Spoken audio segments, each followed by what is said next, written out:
পশ্চিমবঙ্গের মুখ্যমন্ত্রী শুভেন্দু অধিকারী তিনি সাংবাদিকদের মোটামুটিভাবে স্ট্রংলি বলেছেন যে 4,800 মানুষকে আমরা বাংলাদেশে পাঠিয়ে দিয়েছি।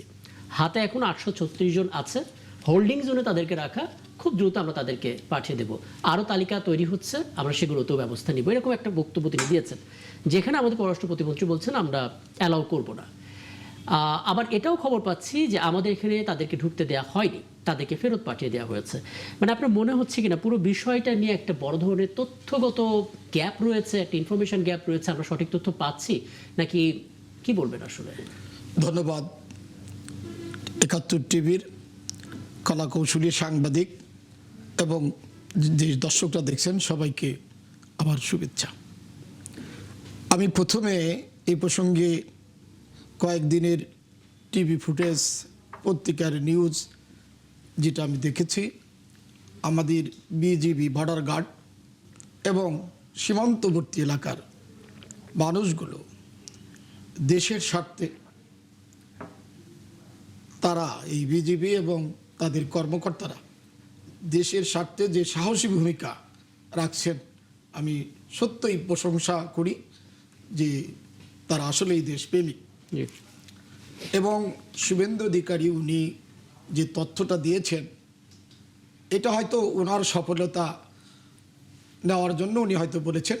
আমার কাছে পুরোপুরি এটা বিশ্বাসযোগ্য মনে হয় না, কারণ আমাদের প্রত্যেকটি সীমান্ত এলাকায় আমাদের বিজেপি এবং আমাদের দেশপ্রেমিক জনগণ এবং বর্ডার গার্ডের কর্মকর্তারা যেভাবে রাত জেগে প্রতিনিয়ত পাহারা দিচ্ছে এবং যতগুলো উদ্যোগ তারা নিয়েছে প্রত্যেকটাই তারা সাহসিকতার সাথে। না দেখুন, এই সমস্ত সীমান্তগুলোতে আমরা দেখলাম যারা আসলে মূল সুরক্ষা দেয়, সেই সুরক্ষাদাতা অর্থাৎ বিজিবির কনফিডেন্সের জায়গা হচ্ছে সাধারণ মানুষ, তারা যে যার জায়গা থেকে চেষ্টা করছে। কিন্তু কথা হচ্ছে সীমান্তের যে জায়গাটা সেটা তো অনেক বড়, কোনো জায়গা দিয়ে আসলে একজনও প্রবেশ করতে পেরেছে কিনা এই তথ্যগুলো তো আমরা জানতে পারছি না। আসলে একজনও প্রবেশ করছে কিনা এটা আমরা জানতে পারছি না, এটা যেমন সত্য। কিন্তু তারা যে সাহসী ভূমিকা রাখছে বিজিবি এবং এদেশের জনগণ যেভাবে এটা তারা প্রতিরোধ করছে, এই কারণে আমার কাছে মনে হয় যে হয়তো গুপ্তভাবে কেউ আসতে পারে, কিন্তু তারা যেভাবে প্রচার করছে বা তারা যেভাবে চেষ্টা করছে সেইটা তারা সফল হতে পারেনি। আচ্ছা, আমি একটু রাশেদুল ইসলামের সাথে আপনার মন্তব্যটা নিতে চাই, কারণ আমি মনে করতে পারি পশ্চিমবঙ্গে যখন নির্বাচন হচ্ছে তখন আপনি এরকম আয়োজনে আপনার সঙ্গে ছিলাম, আপনি একটা প্রেডিকশন দিচ্ছিলেন যে জিততে এরকম হবে, তার ভিতরে পুশিনের কথাটা আসছিল, সেটাই এখন আমরা ঘটতে দেখছি। আপনার মনে হয় কিনা যে শুভেন্দু মিথ্যা বলছে, বাড়িয়ে বলছে? আদৌ 4,800 মানুষ যদি বাংলাদেশে পাঠানো হয়, আমরা তো দেখতাম মানে পুরো অতন্ত্র প্রহরীর মতো আছে বিজিবি। এখন তো মানে স্মার্টফোনের যুগ, যে যার জায়গা থেকে সেটা ভিডিও করতে পারছে। একটু কি বেশি বা মিথ্যা বলছেন কিনা শুভেন্দু অধিকারী আপনার? না, একেবারে তার কথাকে এক বাক্যে উড়িয়ে দেওয়া যেমন সম্ভব না, আবার পুরোপুরি বাস্তব এটা ওই মুহূর্তে বলা কঠিন, কারণ এখানে একটা বড় সংকট আছে। আমাদেরকে শুরুতেই খেয়াল করতে হবে যে এই 4,800 বলেন আর 48,000 বলেন, এই লোকগুলো আসলে কারা? এই লোকগুলো হয় দুই ধরনের। একটা হচ্ছে যে তারা ভারতে অনুপ্রবেশকারী অথবা তারা স্মাগলার, এবং ম্যাক্সিমাম সম্ভাবনা হচ্ছে যে স্মাগলিং এর সাথে তারা জড়িত, বিশেষ করে মাদক পাচার এবং বেশ কিছু সামগ্রী আনা নেওয়া করে এই দুই সীমান্তবর্তী এলাকার লোকেরা। বিশেষ করে কি বলে এটাকে, আপনি জানেন যে কি বলে এটাকে, দিনাজপুরের যে চিরির বন্দর, কি বলে এটাকে, হিলি। আমরা এখানে দেখেছি এরকম অবস্থা যে সেখানে রেল যাচ্ছে, রেলের উপর তারা পণ্য ঠেলে দিচ্ছে, এরকম কিছু ঘটনা ঘটে আর কি। অর্থাৎ স্মাগলিংটাকে ওখানকার লোকেরা ব্যবসা মনে করে আর কি, এবং এই সব লোকেরা অবৈধভাবে ব্যবসাগুলো করছে। বাংলাদেশের বিজিবি বলেন বা প্রশাসন বলেন, তারপরে হলো যে কি বলে কাস্টমস বলেন, তারাও এটাকে কঠোরভাবে নিয়ন্ত্রণ করার জন্য বারবার চেষ্টা চালায়, বাট আলটিমেটলি তাদেরকে নিয়ন্ত্রণ করা কিন্তু কঠিন হয়ে যায়। এবং ভারতের একটা সিদ্ধান্ত, বিশেষ করে শুভেন্দু অধিকারী বা তার দল বিজেপি নির্বাচনী ইশতেহারের মধ্যে এটা নিয়ে এসেছে যে এরকম অনুপ্রবেশকারী বা ভারতের রেজিস্টার্ড নাগরিক যারা নন তাদেরকে তারা বের করে দেবে, এরকম একটা সিদ্ধান্ত তাদের ছিল আগেও।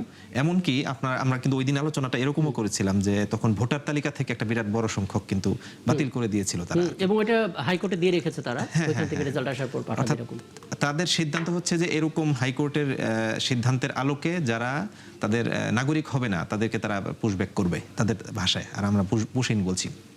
তো এটা একেবারে এখনই আমরা উড়িয়ে দিব অথবা এখনই পুরো ব্যাপারে এক সিদ্ধান্ত নিয়ে নেবে এরকম বলার সুযোগ নাই, বাট সামথিং ইজ। আচ্ছা, এখানে তাহলে একটু যুক্ত করবেন, মানে আমরা যদি একটা বর্ডার লাইন হিসেবে চিন্তা করি 2024-এর 5 আগস্ট, তাহলে তার আগে ভারতের এক ধরনের অ্যাপ্রোচ ছিল এবং ওই সময় সরকারের সেটার একটা রিয়াকশন ছিল, যেটা আমরা নানাভাবে বলি। ঠিক 5 আগস্টের পরে এবং এখন যে সরকার আছে, ভারতের সাথে আমাদের নেগোসিয়েশনের জায়গাটা কিছুটা হলো কি অ্যাপ্রিসিয়েট করেন আপনি? সরকার ভালোভাবে ডিল করছে ব্যাপারটা, এটা কি মনে হচ্ছে কিছুটা হলো? না, এখন পর্যন্ত তাদের এরকম মৌলিক কয়েকটা ডিসিশন আমাদেরকে একটু ভাবিয়ে তুলেছে, যেমন বিশেষ করে পোশিনের ব্যাপারটা নিয়ে আলোচনা হচ্ছে যেহেতু আর কি। তো এখন পর্যন্ত আমাদের পররাষ্ট্র প্রতিমন্ত্রী শামা ওবায়েদ তিনি যে বিষয়টি বলেছেন, এটি কিন্তু কিছুটা হলো যে জবাব দেওয়ার মতো করে বলেছেন, ডিফেন্সিভ, মানে কোনো সিদ্ধান্ত অথবা এরকম একটা স্ট্রং জায়গায় আছি এরকম কিছু কিন্তু বলতে পারেন নাই উনি। এজন্য এই মুহূর্তে আমার কাছে এটাকে মনে হয়েছে যে উনি কিন্তু মানে স্পষ্ট করেছেন যে পশ্চিমবঙ্গ আর বাংলাদেশ তো আসলে পশ্চিমবঙ্গের সাথে ডিল করবে না, করবে দিল্লির সাথে। দিল্লিতে তো বৈঠক চলছে আসলে বিএসএফ বিজিবি। বৈঠক তো দিল্লিতেও চলে, বৈঠক আপনি যেমন কিছুক্ষণ আগে বলছিলেন যে সরাসরি বিজিবি বিএসএফ না, সাধারণ মানুষের সাথেও মিটিং হয়। ওইখানেও কিছুটা আমাদের এই 5 আগস্টের পরের ভাষা যদি বলতে চাই যে মব, এরকম ঘটনাও কিন্তু ঘটেছে, অর্থাৎ মব সৃষ্টি করেও কিছু পরিস্থিতি নিয়ন্ত্রণ করা হয়েছে। বিজিবি দেখা যায় যে সাধারণ মানুষকে সাথে নিয়ে পরিস্থিতি মোকাবেলা করার জন্য চেষ্টা চালায়, অর্থাৎ এইগুলো কিন্তু আনঅফিশিয়ালিও অনেক কিছু হচ্ছে। সুতরাং এই মুহূর্তে আমার কাছে মনে হচ্ছে যে পররাষ্ট্র মন্ত্রণালয়ের আরো স্ট্রং সিদ্ধান্ত আর স্ট্রং কি বলে কর্মসূচি এগুলো নেওয়া দরকার এবং কিভাবে ডিল করবে বিএসএফ এর সাথে সেটা কিন্তু ফাইনাল করা দরকার, বক্তব্য দেওয়া দরকার। আমি এরপরে যখন আপনার কাছে আসবো তখন একটু জানার চেষ্টা করবো, যদি আপনারা ক্ষমতায় থাকতেন তাহলে আপনারা আসলে কিভাবে ডিল করতেন, আপনারা আসলে কোন অ্যাপ্রোচে কথা বলতে একটু জানার চেষ্টা করবো। আমি একটু মারুফ মল্লিক, আপনার সাংবাদিকতা চোখ দিয়ে একটু বলবেন, যেভাবে আমরা আসলে পুশ ইন নিয়ে কথা শুনছি এবং স্পষ্টভাবে অনেক বিশ্লেষকরা বলেন, কিছুদিন আগে আমাদের এখানে একজন নিরাপত্তা বিশ্লেষক ছিলেন লেফটেন্যান্ট জেনারেল অবসরপ্রাপ্ত কামরুজ্জামান, তিনি বলছিলেন পুরো ব্যাপারটা রাজনৈতিক। সাবেক রাষ্ট্রদূত মাহফুজুর রহমান তিনিও বলেছেন পুরো ব্যাপারটা আসলে রাজনৈতিক।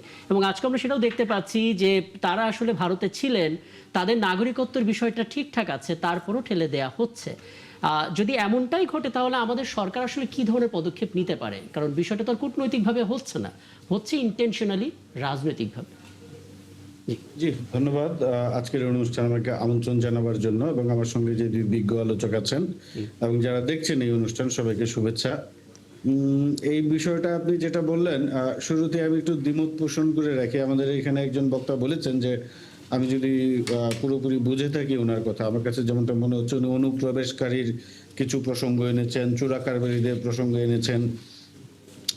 আমার কাছে মনে হয় না আজকের আলোচনার সঙ্গে এই বিষয়গুলো খুব বেশি প্রাসঙ্গিক, কারণ চোরাকারবারি একটা বিষয়, এগুলো সারা পৃথিবীতে এমন কোনো বর্ডার নাই, আপনি যদি একদম 100% সিল না করে দেন এক দেয়াল তুলে, তাহলে আসলে চোরা চালান ঠেকানো মুশকিল। এবং ইন্টার স্টেট অনুপ্রবেশ কিছু থাকেই, এটাও আপনি পুরোপুরি বন্ধ করতে পারবেন না পৃথিবীর কোনো দেশেই। মেক্সিকো বর্ডারে ডোনাল্ড ট্রাম্প এই সাপ ছেড়ে দেয়, দেয়াল তুলে দেয়, এই করে দেয়, সেই করে দেয়, কিন্তু দক্ষিণ আমেরিকা থেকে নর্থ আমেরিকাতে বা পার্টিকুলারলি ইউএসএতে অনুপ্রবেশ কিন্তু বন্ধ থাকছে না। তো আমি মনে করি যে এই প্রসঙ্গে আলাপ করা আসলে খুবই অপ্রাসঙ্গিক, বরং আপনি মূল ফোকাস থেকে দূরে সরে যাচ্ছেন। এটা একটা গুরুত্বপূর্ণ বিষয়। আর যে পুশিনের যে বিষয়টা এসেছে, এটা অবশ্যই রাজনৈতিক আমি মনে করি। এবং আপনি যেমনটা বলছিলেন যে এমন সব লোকজনকে পুশিন করার চেষ্টা করা হচ্ছে যাদের নাগরিকত্বের প্রমাণাদি আছে। এই জায়গায় ভারতের যে রাজনীতিটা হচ্ছে, সম্ভবত আমার কাছে মনে হচ্ছে যে 5 আগস্টের পরে আওয়ামী লীগের যে বাংলাদেশের রাজনীতি থেকে যে প্রস্থান বা পালিয়ে যাওয়া, এবং পুরোপুরি সব আওয়ামী লীগেরা তো অধিকাংশই তো ভারতে পালিয়ে আছে, তো সেই জায়গা থেকে ভারত চেষ্টা করবে এই সরকারের উপর একটা চাপ প্রয়োগ করতে, বর্ডারে পুশ ইন করে বা বর্ডার কিলিং বাড়িয়ে। আপনি ধরেন এটা ইন্টার স্টেট যে নেগোসিয়েশনস হয়, তখন কিন্তু আপনি যখন আলোচনার টেবিলে যাবেন, দুই ধরনের আলোচনা হইতে পারে। আপনার একটা হচ্ছে যে আপনি শুরুতেই একটা কোঅপারেটিভ মোডে থাকবেন, সমঝোতার মোডে থাকবেন, এবং ধরেন ফ্রেন্ডলি অ্যাটমসফিয়ারে এক ধরনের নেগোসিয়েশনস হবে। কিন্তু ইন্ডিয়ার সঙ্গে বাংলাদেশের কখনোই কোনো ফ্রেন্ডলি অ্যাটমসফিয়ার বা ফ্রেন্ডলি এনভায়রনমেন্টে নেগোসিয়েশনস হয় না, বরং এখানে একটা নন কোঅপারেটিভ গেম চলে। ধরেন ভারত উপরে উপরে দেখাবে যে বাংলাদেশের সঙ্গে সে কোঅপারেশনে আছে বা বন্ধুত্ব আছে, এখনো কি সেটা চলছে? আপনি বলবেন এখনো চলছে সেটা? হ্যাঁ, আমার কাছে সেটাই মনে হচ্ছে। আমি বলছি যে উপরে উপরে ভারত দেখাবে যে আমাদের মধ্যে খুব বন্ধুত্বমূলক আচরণ আছে, উই আর গুড নেইবার্স, আমাদের মধ্যে ভালো কথাবার্তা হচ্ছে, ভালো যোগাযোগ হচ্ছে, কিন্তু তারা যেটা করবে পরোক্ষভাবে একটা চাপ প্রয়োগ করবে।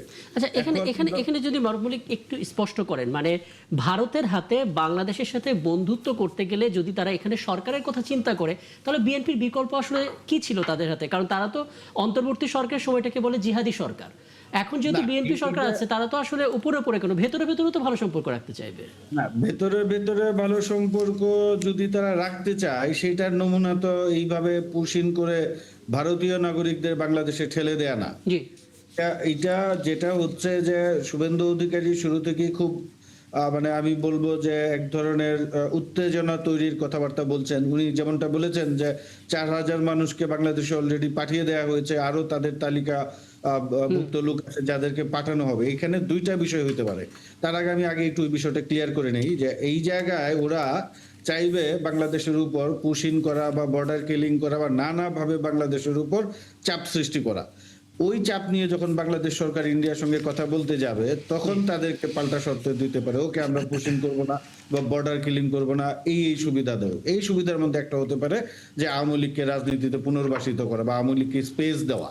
এটা তাদের একটা চাপ হতে পারে, কারণ আমরা জানি যে আওয়ামী লীগের সবচেয়ে বড় ভালো মিত্র হচ্ছে ভারত। এবং আচ্ছা, তারপরে চূড়ান্ত মোটিভ আসলে এটার জন্য তারা আসলে বিভিন্ন ভাবে এই কাজগুলো করছে, পুশিং তার একটা অংশ।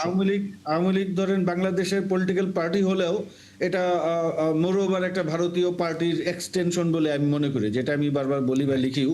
তো সেই জায়গায় তাদের দিক থেকে একটা চাপ থাকবে। আর আপনি যে প্রশ্নটা করছিলেন যে এই জায়গায় বিএনপি আছে বা তাদের যে চাপ আছে, এইটাকে তারা বন্ধুত্বমূলক আচরণ রাখবে উপরে উপরে, কিন্তু বাইরে থেকে ভিতর থেকে চাপ প্রয়োগ করবে বলে আমি মনে করি। আচ্ছা, হ্যাঁ, আমি তাহলে এখানে মাননীয় সংসদ সদস্য আপনার কাছে একটু আসি। মানে আপনি শুনলেন মল্লিক যেহেতু এটা বললেন, এবং এরকম বিশ্লেষকরা অনেকে বলার চেষ্টা করে যে ভারতের হয়তো এটা একটা মোটিভ হতে পারে, এটা একটা উদ্দেশ্য হতে পারে। বিএনপি কি সেটা বুঝতে পারছে না?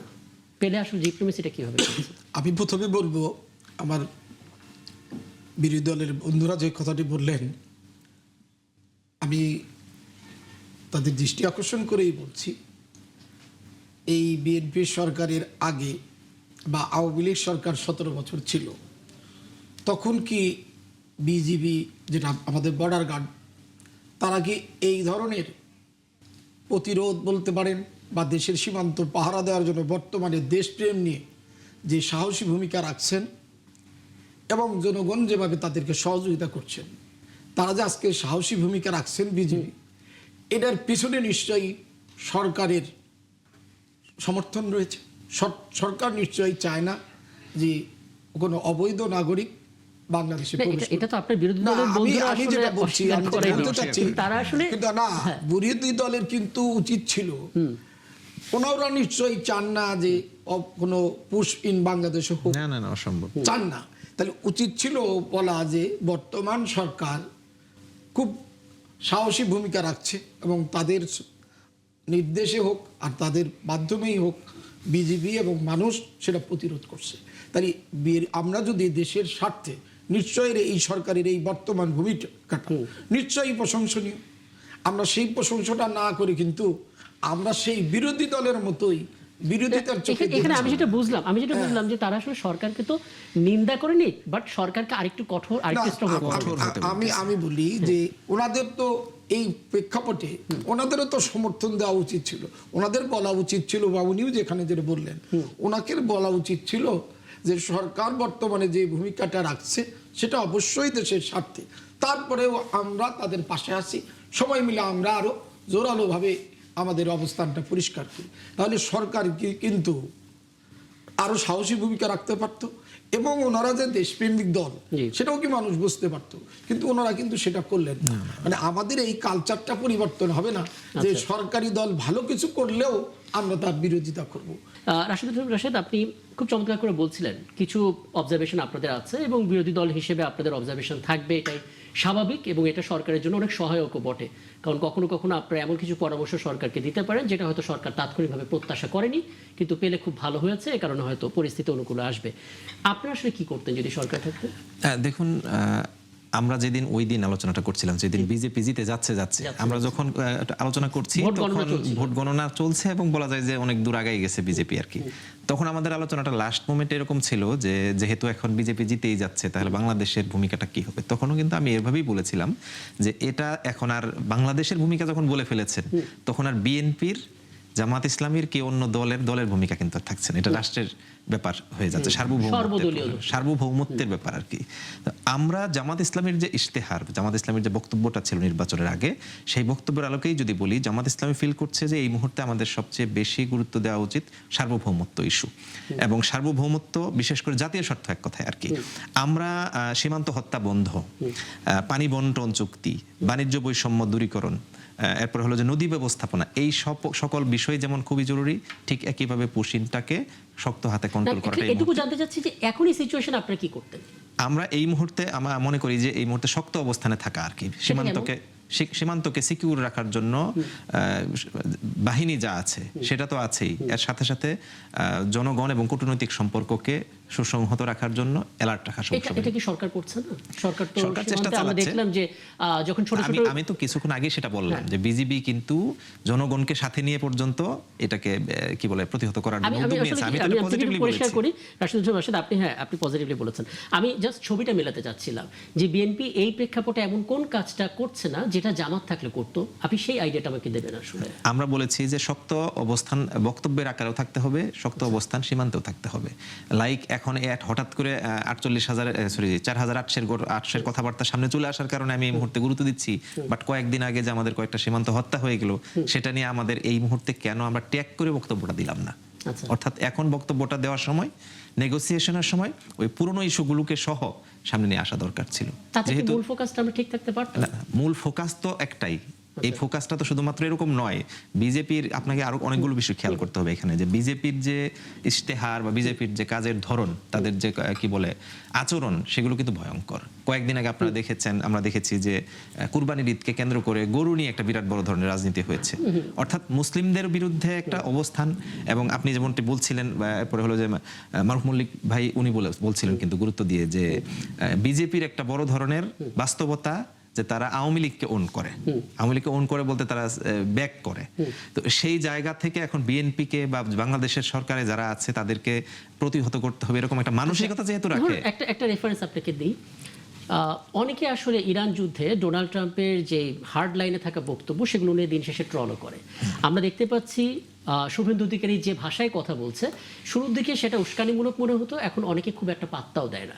বাংলাদেশ যদি আসলে এরকম হার্ড টক না করে সফট টকের মাধ্যমে যদি ডিসকাশন করে সলভ করতে পারে, সেটা কি খুব আমরা বলেছি দুইটাকে কন্টিনিউ রাখতে হবে। একটা হলো যে কূটনৈতিক তৎপরতা, ভারতের সাথে যে আমাদের বন্ধুত্বপূর্ণ সম্পর্ক রাখা লাগবে, কারণ তারা আমাদের বৃহৎ প্রতিবেশী, এই বাস্তবতা এটা তো আমরা এড়াতে পারবো না। সেকেন্ড হচ্ছে যে ভারতের সাথে একটা বিরাট বড় বাণিজ্য আমাদের রয়েছে, তাদের সাথে আমাদের সাথে তাদের, সেটাও তো বহাল রাখতে হবে বাস্তবতার সাথে।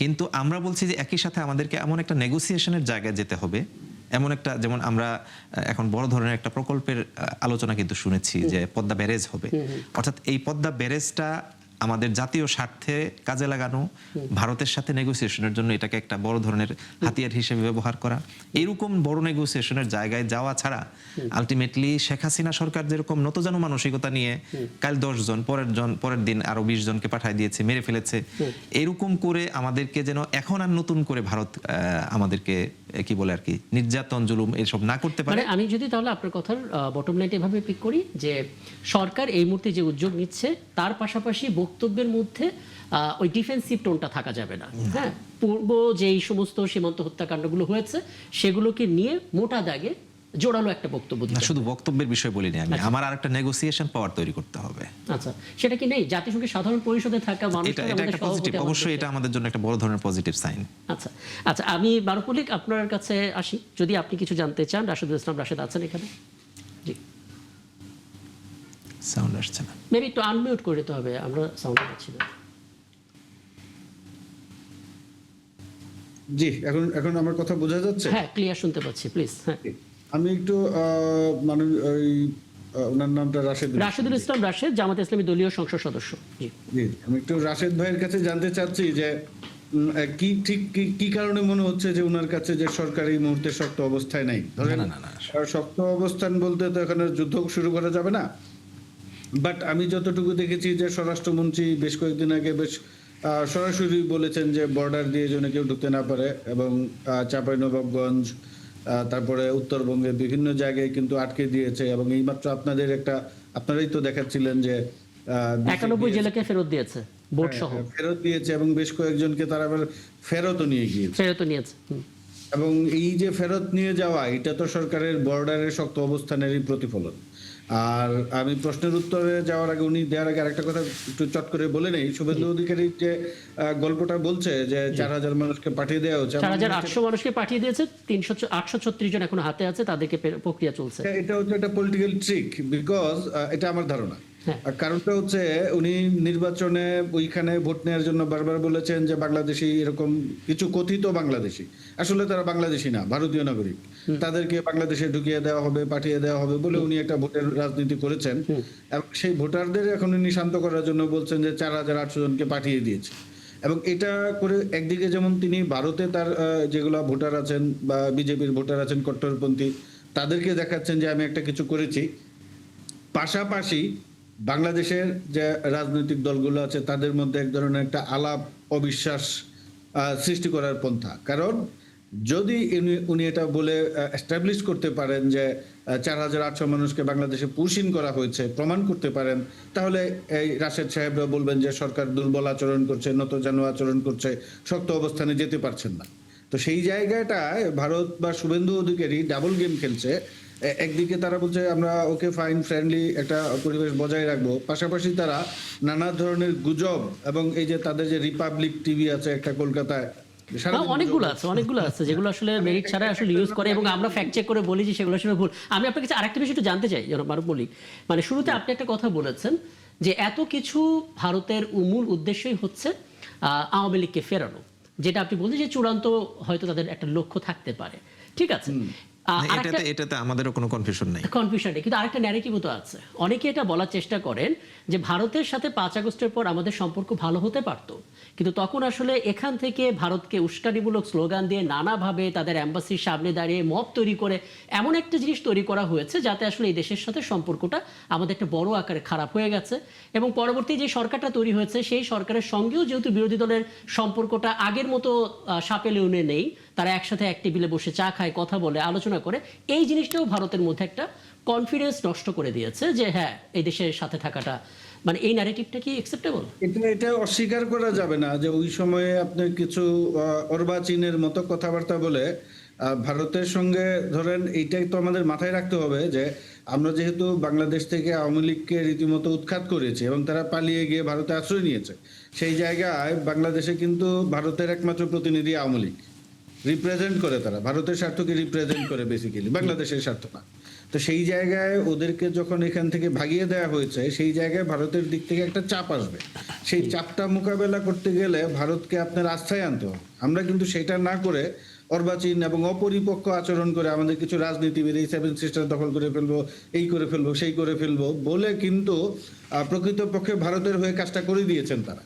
আপনি যে কথাটা বলছেন, তারা বুঝে করুক আর না বুঝে করুক, তারা কিন্তু ভারতের কাজটাই করে দিয়েছে।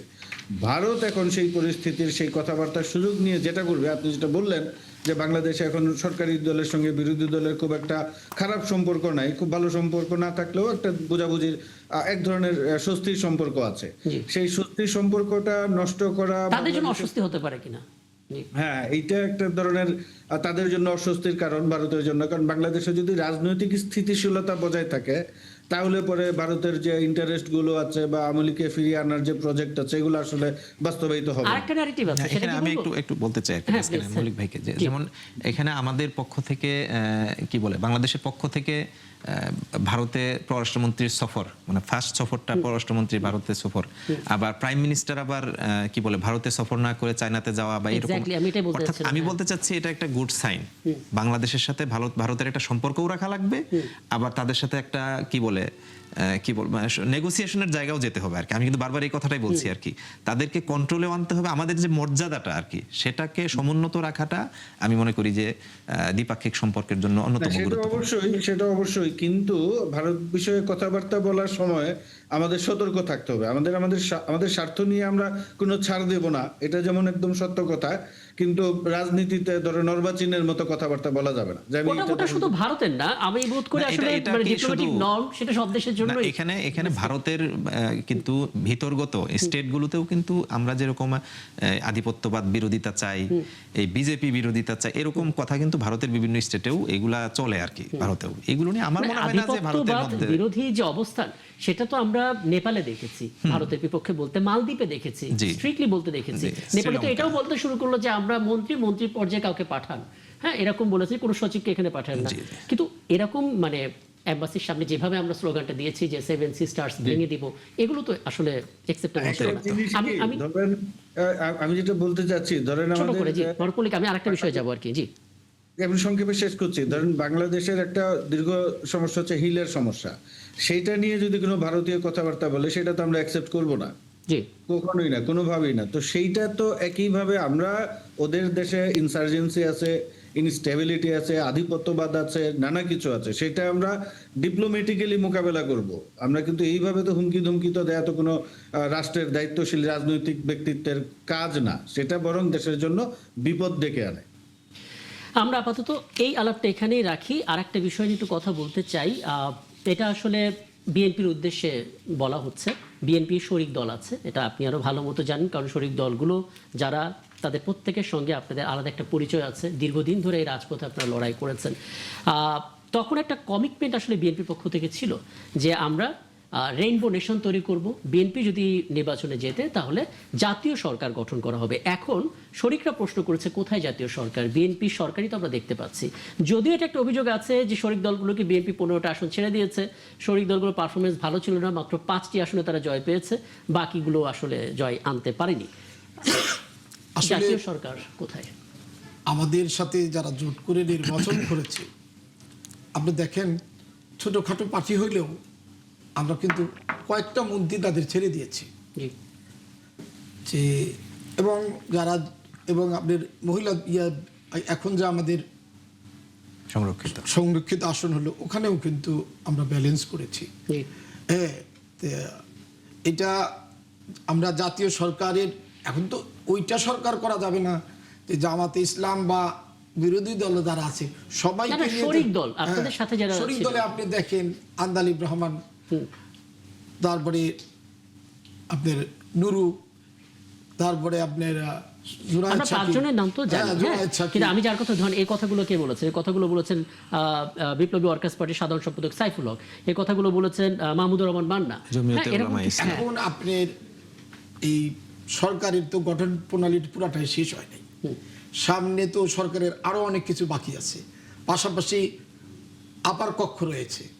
এই জন্য আমরা, ওনারা হয়তো তাড়াতাড়ি কিছু পেতে চাচ্ছেন, সেই কারণে তারা বলতে পারেন। কিন্তু এখনো যে অনেকগুলি সরকারের পদক্ষেপ বাকি রয়েছে, সেগুলোর মধ্যে যে তাদের মূল্যায়ন হবে না, এটা কিন্তু আশা করা যায় না যে তাদেরকে তারা যেটা প্রত্যাশা করছে সেটা হবে। এখানে আমরা যতটুকু পেরেছে আমরা অনেককেই প্রোভাইড করেছি।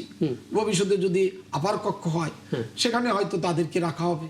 আমাদের প্রধানমন্ত্রী জাতীয় সরকারের যে রূপরেখা বা সবাইকে নিয়ে যে উনি কাজ করতে চান, এটা কিন্তু ইতিমধ্যেই তিনি জাতির সামনে উপস্থাপন করেছেন। আপনি নিশ্চয়ই এটা লক্ষ্য করেছেন যে আমরা কতগুলো আসন পেয়েছি, সেই তুলনায় আমরা কয়টা মন্ত্রণালয় নিয়েছি, আর ওনারা কয়টা আসন পেয়েছেন, তারা কয়টা মন্ত্রণালয় দিয়েছেন তাদেরকে, সেটা যদি আপনি এটা হচ্ছে আপনাদের বক্তব্য, স্পষ্ট বক্তব্য, আপনাদের দিক থেকে স্বচ্ছ। কিন্তু এই কনফিডেন্সটা কি শরিক দলগুলো পাচ্ছে না? যদি তারা পেয়ে থাকে তারা এই প্রশ্নটা কেন করে না? আমি বললাম যে শেষ হয়নি তো, আপনার তো এখনো বললাম না, আপনার আপার কক্ষ, আপার কক্ষ যখন হবে ওখানেও তারা পাবে, তখন তাদের, আমার মনে হয় যে তাদের মধ্যে যে আকাঙ্ক্ষাটা আছে সেটা নিশ্চয়ই বাস্তবায়ন হবে। মল্লিক ভাই কথা বলছেন, শুনতে পাচ্ছি না। আপনি কি কিছু বলবেন এখানে? আমি একটা প্রশ্ন করতে চাচ্ছিলাম আলিম ভাইয়ের কাছে, যে আলিম ভাই বলছেন আপার কক্ষ আছে, জি। কিন্তু আমি যতটুকু স্মৃতি যদি আমার সঙ্গে প্রতারণা না করে থাকে, আমি যতটুকু জানি যে শরিকদের নিয়ে সরকার গঠনের একটা জাতীয় কথা ছিল। সরকার। জাতীয় সরকার না ঠিক, মানে শরিকদের নিয়ে সরকার গঠন বা এরকম একটা কিছু। ওখানে এখন ল্যাঙ্গুয়েজটা এরকম ছিল যে আন্দোলনের সময় বিএনপি জাতীয় সরকার গঠনের প্রতিশ্রুতি দিয়েছিল শরীরদেরকে নির্বাচনের না, পর। তারা ওনারা আবার এটা একটু মনে হয় না ঠিক বলছেন, একটু twist জাতীয় করেছে সরকার নাকি? না, এরকম জি। কথা ছিল যারা আচ্ছা। যুগপৎ আন্দোলন করছে বা বিএনপির সঙ্গে শরিকে আছে 12 দল বা 11 দলের জোট, এদেরকে সরকারে রাখা হবে। আচ্ছা, সবাইকে নিয়ে আমি সরকার আমি গঠন তাহলে করা হবে। ওই সময়টার কোডটা করি, তাহলে আপনার কথা বলতে সুবিধা হয়। 2022 সাল 28 মার্চ লন্ডনে সেখানে স্বাধীনতা দিবসে একটা আলোচনা অনুষ্ঠান। সেখানে তৎকালীন সময় বিএনপির ভারপ্রাপ্ত চেয়ারম্যান তারেক রহমান, বর্তমান প্রধানমন্ত্রী, তিনি ঘোষণা দেন সরকার বিরোধী আন্দোলনে যুক্ত দলগুলোকে নিয়ে একসঙ্গে আন্দোলন, একসঙ্গে নির্বাচন করবেন, নির্বাচনে জয়ী অথবা পরাজিত সবাইকে নিয়ে জাতীয় সরকার গঠন করবে বিএনপি। এরপর ত্রয়োদশ জাতীয় নির্বাচনের আগ পর্যন্ত বিএনপি নেতারা জাতীয় সরকারের কথা প্রায় বলতেন। জি, জি, ধন্যবাদ। এখন আলিম ভাই যেটা বলছেন আপার হাউসে নেবে, আপার হাউস তো সরকার না। আপার হাউস হবে একটা আপনার পার্লামেন্টের একটা উপদেষ্টা। কক্ষ। হ্যাঁ, এখন ইনারা তো সবকিছু বলছেন মিলেই তো সরকারে যেতে। সরকার। একটু শুনে নিই, তারপরে প্রশ্ন। জি, শেষ করুন। না, ইনারা তো চাচ্ছেন সরকারে যেতে। জি। তো এটা তো আপার হাউসে গেলে তো আর সরকার গঠন করা হবে না। আপার হাউস হবে 100, 150, 200 আসন হবে, সেখানে অনেক লোকজন যাবে। এটা তো আর তারা তো they'll not be the part of the government. তারা হবে আপনার আইনসভার সদস্য, অনেকটা এরকম আর কি। আচ্ছা, উত্তরটা শুনি তাহলে। জি, আপনি দেখেন যে সরকারেরও তো একটা লিমিটেশন আছে। আপনি যারা নির্বাচিত হয় নাই তাদের কতজনকে আপনি টেকনিক্যাল নিতে পারেন? তারা যদি নিশ্চয় নির্বাচিত হতো তাহলে নিশ্চয়ই তাদের নেওয়ার সুযোগ ছিল। যেহেতু টেকনিক্যাল কোঠায় আর নেওয়ার মতো সুযোগ নাই, সেহেতু তাদেরকে কোনো না কোনো ভাবেই আগামীতে সরকার প্রোভাইড করবে। আর আমাদের তো অনেক খেলো, আমাদের অনেক এমপি, অনেক যোগ্য এমপি কিন্তু সাইড লাইনে বসে আছেন। তারা কিন্তু যোগ্যতা থাকা সত্ত্বেও অনেকে হতে পারেননি। একটা সেট এখন খেলছে, মাঠের কাজ করছে। ঠিক তাদেরও ওই অন্যান্য দলের যারা আমাদের সাথে যুগপত্র আন্দোলন করেছে, তাদেরও কিন্তু অনেকে আমাদের সাথে কাজ করছে, আমাদের সরকারে কাজ করছে। এখন ভবিষ্যতে পারফরমেন্স চিন্তা বিবেচনা করে তাদেরকে যে সরকারের সুযোগ দিবেন না, এটা তো আমি এখনই আমরা কেউ নিশ্চিত করে বলতে পারি না। তাদেরও জন্য তো সময় অপেক্ষা করছে। আমাদেরও তো অনেক যোগ্য লোক আছে, তারা ওয়েট করছে। তারা কিন্তু বলছে না যে আমাদেরকে নেওয়া হচ্ছে না কেন। হ্যাঁ, সুযোগ আসলে তাদেরও নেওয়া হবে, এমন তো না যে শেষ হয়ে গেছে সবকিছু। আচ্ছা, মানব মল্লিক, আপনি কি উত্তরটা পেয়েছেন? না, আমি উত্তরটা পেয়েছি, কিন্তু আমার কাছে মনে হচ্ছে যে আসলে এই জিনিসটা, যেই কথাটা উঠেছে আজকে আমি দেখেছি গণমাধ্যমে, জি। এইটা মনে হয় বড় দল হিসেবে বিএনপির দায়িত্ব নিয়ে তাদের সঙ্গে কথা বলে জি। এই জিনিসটা একটা মানে সিদ্ধান্ত উপনীত হওয়া উচিত। যদি আলিম ভাই যেটা বলছেন যে সরকারে আরো সামনে লোক নেওয়ার সুযোগ আছে, যদি বিএনপি সেই রকম চিন্তা ভাবনা থাকে, তাহলে তাদের সঙ্গে বসে সেই কথাটা বলা উচিত যে নানাবিধ কারণে আমরা এই মুহূর্তে আপনাদেরকে গভর্নমেন্টে অ্যাকোমোডেট করতে পারছি না, বাট নিয়ার ফিউচার বা খুব সহজেই আমরা আপনাদেরকে নিব। এটা নিয়ে আমার মনে হয় তাদের মধ্যে একটু কথাবার্তা বলা উচিত। কারণটা হচ্ছে যে এটা কিন্তু সত্য যে তারা দল ছোট হতে পারে, কিন্তু ওই সময় কিন্তু তারা বিএনপির সঙ্গে রাজনীতির মাঠে থেকেছে। সেইটা যে দলের সংখ্যা নিরূপণে একটা গুরুত্বপূর্ণ ভূমিকা রেখেছে। কথা বলেছেন অনেক সময়, সেই ফেসিবাদের সময় ঝুঁকি নিয়ে বিপদে আপদে মাঠে নেমেছেন। তো সেই জায়গায় থেকে আমার মনে হয় বিএনপির উচিত তাদের সঙ্গে কথাবার্তা বলা আর কি। না, ঠিক আছে, আপনি যে কথাটা বলেছেন যে তারা আমাদের সাথে ছিল, যার যেটুকু আবেদন আছে, আমরা আমাদের সেই পরিকল্পনা নিশ্চয়ই আছেন যে তাদেরকেও জায়গা দিতে হবে। আমি সেই জন্যই তো বললাম যে একসাথে তো আর আপনি সকল খেলোয়াড়ে একসাথে মাঠে নামাতে পারবেন না। আমাদের দলেরও যারা আছে অনেকেই তো আছেন। বিএনপি সরকার গঠনের পর শরিক দলগুলোর সঙ্গে কি এই বিষয়ে নিয়ে কোনো বৈঠক, কোনো বার্তা আদান প্রদান করেছিল? সেটা নিশ্চয়ই আমাদের সিনিয়র নেতৃবৃন্দ করছেন, আচ্ছা, বা এখনো যে কথাটা উঠছে নিশ্চয়ই এটা নিয়ে তাদের সাথে কথা বলবেন। কারণ আমরা তো চাই বা আমরা চেষ্টা করছি আমাদের সরকার যে আমাদের প্রধানমন্ত্রী যে সব প্রতিশ্রুতি জাতির সামনে দিয়েছেন, নিশ্চয়ই উনি অনেকগুলি ইতিমধ্যেই বাস্তবায়ন করেছেন, আরো যেগুলো আছে ভবিষ্যতে ইনশাল্লাহ অবশ্যই বাস্তবায়ন করবে। আমাদের আস্থা রাখতে হবে এবং সময় দিতে হবে। মাত্র আসলে এই যে 3-4 মাসের সরকার। হ্যাঁ, মানে এটা আসলে আস্থা রাখার বিকল্প কিছু নেই, কারণ এই তারপর আপনি যদি দেখেন যে কয়টা দল ছিল, সেই অনুপাতে কিন্তু একদম কম জায়গা দেয়নি, অনেককেই কিন্তু জায়গা দিয়েছে। আরো হয়তো জায়গা দিতে পারতো যদি ওনারা জাতীয় সংসদ নির্বাচনে জয়ী হয়ে আসতে পারতো। হ্যাঁ, তাহলে দেওয়ার মানে সুযোগটা 15টা কিন্তু- আসন ছেড়ে দেওয়া হ্যাঁ, হয়েছে, সেখানে যদি হ্যাঁ, অন্তত সেটা কিন্তু 10টাও হয়তো জিতে আসতো, তাহলে হয়তো এটা নিয়ে একটা আলাপ করতে কথা পারতো। উঠছে না। সেখানে 5 জন জিতেছে, এবং আমরা বর্ষিয়ান রাজনীতিবিদ সাইফুল ইসলাম খান তাকেও আসলে প্রতিপক্ষের কাছে হারতে দেখেছি, যেটা আসলে অপ্রত্যাশিত ছিল অনেকের কাছে। তারপরও যেহেতু তিনি অভিজ্ঞ রাজনীতিবিদ, অভিজ্ঞতা নিয়ে আসলে পার্লামেন্টে আসবেন এরকম প্রত্যাশা হয়তো ওরা করেছিলেন। কিন্তু যেটা আসলে যেন রাশিদুল ইসলাম আমরা জানতে চাই, মানে যে আলাপগুলো আমরা করছি, এই আলাপগুলো কিন্তু নতুন না, এগুলো একটা দীর্ঘ সময় যে কোনো সরকারের আমলে আমরা আগেও ছিল, আওয়ামী লীগের আমলেও ছিল। হ্যাঁ, মানে তাহলে প্রশ্ন হচ্ছে 5 আগস্টের পরে আমরা রাজনীতির কি পরিবর্তনটা দেখলাম যে পুরনো আলাপই করতে হয়? না দেখুন, বিগত সরকারের সময়, বিশেষ করে আওয়ামী লীগ সরকার, ফ্যাসিস্ট আওয়ামী লীগ সরকারের সময় দিলীপ বড়ুয়া লাস্ট দিকে গিয়ে এই টাইপের একটা দুঃখ প্রকাশ, নানান কথাবার্তা বলেছেন আর কি। তো এখন আবার এই আলোচনাটা সামনে চলে আসে আমাদের জন্য দুঃখের, বাট আমিনুল ইসলাম খান ভাই তিনি বলেছেন যে না, এটা রিকভার করার মতো অপশন সরকারের কাছে আছে, কারণ মন্ত্রিসভা বারবার চেঞ্জ হতে পারে। অর্থাৎ যে এখন কি বলে টেকনোক্রেট কোটায় যারা আছেন এনাদেরকে বাদ দিয়ে নতুন করে ওনাদেরকে আনা হতে পারে। এইটা আমি বলবো যে বাংলাদেশের রাজনীতিতে গুণগত পরিবর্তন আনার জন্য এটা দরকার আছে। জামাত ইসলামী কিন্তু সেক্ষেত্রে কিছুটা ভূমিকা রেখেছে বা রাখার সুযোগ পেয়েছে, যেহেতু তাদের কাছে স্পেস কম। যেমন জামাত ইসলামী জাকপার প্রধান বেশার তাসমিয়া প্রধান, তাকে ইতোমধ্যে মহিলা সংরক্ষিত মহিলা আসনে এমপি মনোনয়ন দিয়েছে, ভোট দিয়েছে তাদের পক্ষে আর কি। অর্থাৎ এইটা গুণগত পরিবর্তন আনার স্বার্থেই আমাদেরকে করতে হবে। আমরা আরেকটা পয়েন্ট কথা বলেছি সংসদে, সেটা হচ্ছে যে কোনো জাতীয় স্বার্থ, জাতীয় ইস্যু লাইক বিদ্যুৎ ইস্যুতে, জ্বালানি তেল ইস্যুতে মাঝখানে যে সংকটটা হলো, তখন একটা 5 সদস্যের কমিটি হলো। জামাতের পক্ষ থেকে বা বিরোধী দলের পক্ষ থেকে তখন বক্তব্যটা এরকম ছিল যে এখানে রেশিও আকারে প্রতিনিধি নিয়ে কমিটি না করে প্রয়োজনে আরো সংসদের বাইরেও গুরুত্বপূর্ণ স্টেক কারা কারা আছে তাদেরকে সাথে নিয়ে বসে আলোচনা করা দরকার। কথার কথা যে এই যে এখন যে পুশিন সহ ভারতীয় সীমান্তে আমাদের কি ভূমিকা হবে, এই টাইপের সংকট সমাধানে অবশ্যই ভাই যেটা বলেছেন যে হয়তো সিনিয়র লেভেল আলোচনা হচ্ছে, আমরা জানি না, সেটা আলোচনা লাইভ হচ্ছে না, বাট আমি ফিল করি যেহেতু এখন পর্যন্ত আমরা ক্লিয়ার না বিষয়টা, এই টাইপের বিষয় হতে পারে যে বাংলাদেশে গুরুত্বপূর্ণ ইস্যুতে শুধুমাত্র সংসদের যারা সদস্য রয়েছেন তারাই নয়, হতে পারে তারা জোট নেতৃবৃন্দ অথবা হতে পারে জাতীয় নেতৃবৃন্দ, এই সকলের সমন্বয়ে আলোচনার জন্য একটা স্পেস নিয়ে আসা দরকার। যেমন হতে পারতো এখানে যে যাদেরকে মন্ত্রিসভায় নেওয়া যাচ্ছে না তাদেরকে হয়তো উপদেষ্টা কমিটিতে নেওয়া যেত। অর্থাৎ এরকম অনেকগুলো অপশন বুঝতে পারছি। মানে একটা কথা আপনি খুব চমৎকার বলেছেন যে জাতীয় সংকট যখন সামনে হাজির হয় তখন আসলে দলমত ভুলে একসাথে সেটা সলভ করার জন্য বসতে হয়, আইডিয়া শেয়ার করতে হয়, কাজ করতে হয়। ঘুরে ফিরে যদি আমরা সেই জায়গায় আসি যে সংবিধান সংশোধনের জন্য একটা কমিটি তৈরি করা হয়েছে, আপনাদের দিক থেকে নাম প্রস্তাব করা হয়েছে, আপনার সেই নামটা এখনো দেননি। যদি সেই নামটা দিতেন একটা বড় সংকটের তো সমাধান হতো সেক্ষেত্রে। না, এখানে সংকটটা তাই না, ডেপুটি স্পিকার দেওয়ার জন্য কিন্তু আমাদের দল থেকে আহ্বান করেছিল। না, এখানে তো সংকটটা সমাধানের জন্য, সেখানে আমাদের সাড়া দেয়নি। আচ্ছা আমিনুল ভাই, এখানে সংকটটা তো সমাধানের জন্য আমাদের কাছে মনে হয়নি যে সংকটটা সমাধানের জন্য এই প্রস্তাবটা দেওয়া হয়েছে। আমরা মনে করছি যে সংকট আরো সৃষ্টি করার জন্য, কারণ যে সংকটটা আগে থেকে হয়ে আছে যে সংবিধান সংস্কার করার কথা, ইভেন বিএনপি তাদের ইশতেহারে পর্যন্ত এই কথা প্রথমেই বলেছে যে সংবিধান, দেশে একটা সংবিধান সংস্কার হওয়া দরকার। সেই জায়গায় একটা গণভোট হয়েছে, গণভোটে অংশগ্রহণ করেছে। ইভেন আজকে যদি আমরা বলি যে বিএনপি বড় করে অংশগ্রহণ করেছে, কারণ বিএনপি সংখ্যাগরিষ্ঠতা অর্জন করেছে, মানে তো তাদের আয়োজন বেশি ছিল। সেই গণভোট বাস্তবায়নের জন্য ভোটের পক্ষে ওনাদের বর্তমান প্রধানমন্ত্রী যিনি, তিনি তৎকালীন দলের সভাপতি, তিনি ক্যাম্পেইন করেছেন, সারা দেশের সকল এমপিরা ক্যাম্পেইন করেছেন।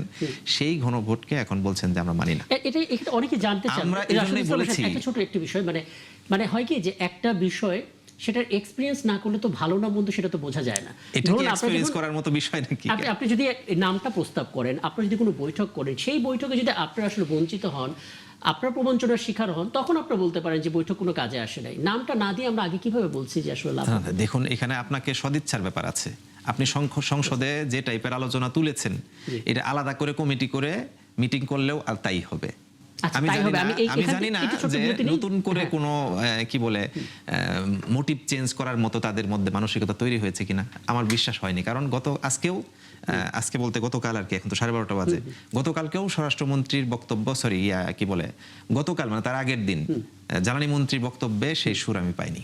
যে সংবিধান সংশোধন কমিটিতে আপনাদের দিক থেকে 5 জনের নাম প্রস্তাব করা হলেও আপনারা দেননি, কারণ আপনারা মনে করছেন নাম দিলে যেটা হবে, না দিলেও সেটা হবে, তাই তো মনে করছি। আচ্ছা, মারুফ মল্লিক কিছু জানতে চাইবেন কিনা আপনি? না, এই বিষয়টাতে আমার কাছে যেটা মনে হচ্ছে যে ওনারা বারবার যেই কথাটা বলছেন এই গণভোট নিয়ে, গণভোটটা আসলে বিএনপি হয়তো বা কৌশলগত কারণে বলেছিল হাবুট, কিন্তু গণভোটটা আমার কাছে মনে হয়েছে অনেকটা জোর করে চাপিয়ে দেওয়া হয়েছে যে বা এরকম সেটা একটা সিদ্ধান্ত পরিস্থিতি- তখনই নেওয়া লাগতো। হ্যাঁ, এমন একটা পরিস্থিতি তৈরি করা হয়েছিল যেন আসলে গণভোটটা সরাসরি বিরোধিতা করলে নির্বাচনটাই ঝুলে যায়। এটা না, না, আপনার না, মনে হচ্ছে এখানে একটু বলি আর কি মল্লিক ভাই, জি। আমি একটা বিষয় বলতে চাই আর কি যে বিএনপি সরি জামাত বা এই জামাতের সাথে সংশ্লিষ্ট জোট দাবি রেখেছিল যে নির্বাচনের আগে গণভোট হবে, তারপরে নির্বাচন হবে, কিন্তু বিএনপি সহ তাদের মিত্ররা দাবি রাখলো যে না, একই দিনে গণভোট, একই দিনে নির্বাচন হবে, এবং শেষ পর্যন্ত কিন্তু বিএনপির দাবির প্রেক্ষিতেই সবাই একমত হলো, আমরা হলাম সবাই আর কি। তাহলে বিএনপির দাবির উপর প্রেক্ষিতে একমত হওয়া যায়, আর সেটা আলাদা করে তারা কি বলে দাবি আদায়ের লক্ষ্যে, নির্বাচন আদায়ের লক্ষ্যে তারা প্রতারণা করলেন, এটা মানে কেমন যেন আসলে বেখাপ্পা হয়ে গেল। দেখেন, অবশ্য ইন্টারফেয়ার করতে আমার ইচ্ছা করে না, তারপরে আমি বলছি, এই যে নির্বাচনের আগে বা গণভোটের আগে ওনারা কিন্তু বললেন যে গণভোট না হলে আমরা, জুলাই সনদ না হলে আমরা নির্বাচনে অংশগ্রহণ করব না। এটা কিন্তু তারা সারা দেশে ক্যাম্পেইন করে।